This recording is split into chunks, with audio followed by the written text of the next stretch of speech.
I cannot tell you how excited I am to be here. I was just talking about the fact that there's not a lot of women of color conferences on the West Coast, right? You go to kind of the East Coast and see some of that, but there's not a lot of, especially in leadership. So really excited to be here today. The challenge with women sometimes is that we're considered a monolith. You address women and you address them all. And that is true of anything, women in finance, women in this, or women, even leadership programs that don't talk about the dimension of color leave out about 3/4 of who we are and the experiences that we might have. I don't think I have to say to anybody in this room that there is very strong research, there's a strong business case for more diversity and inclusion in the workplace. Diverse, inclusive organizations are more innovative, they're more agile, they're higher performing.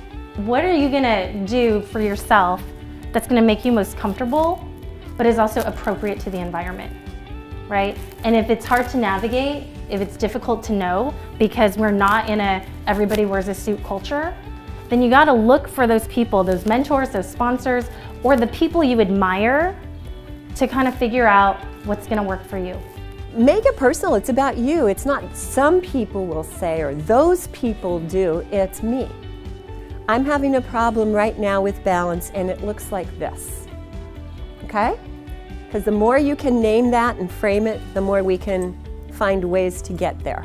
Because you have to ask for what it is that you want. But in order to know what you want, it's important to have an objective. Because people ask me all the time, what should I do next? And my honest answer is, it doesn't matter. It doesn't matter unless you actually know what you're striving for. Because any step will take you on a path. The key is, do you know what path and direction you're trying to go in? Then I can help you with what step you ought to be taking. So planning is really important. But I had the experience of leading a leadership program for a room full of mostly black professionals, MBAs. And this was about 3 years ago, and it was the first time in my career that I'd had that experience, where in a professional context, the whole room looked like me. What was interesting is one of my colleagues was white, and she was having a very different experience, whereas for me it felt very easy and comfortable and actually really fun. For her, it was truly debilitating. She had physical symptoms. You could see her withdraw into herself. She was a university professor. We were in a classroom setting and she felt very foreign. And so this experience of watching that colleague had me really appreciate what we do every day. And it also had me appreciate that there's a lot of energy that goes out in doing that and we don't even realize it.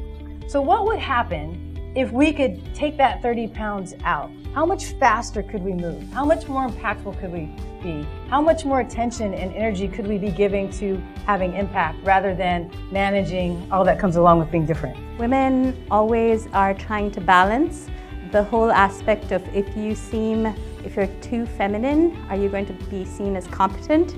If you're too masculine, are you not going to be liked?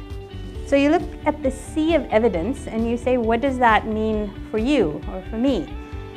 Well, one thing I will say is I feel we all have a deep responsibility to take this information and go out and tell people about it, tell people around you, the men you work with, the women you work with, because I think the most important thing about unconscious bias that you can do is actually make it conscious. I really enjoyed the panel on intersectionality. Empathy really is at the core of really understanding one another and having exercises like design thinking to kind of help really facilitate that conversation in a team really helps get everyone's perspectives and promotes innovation.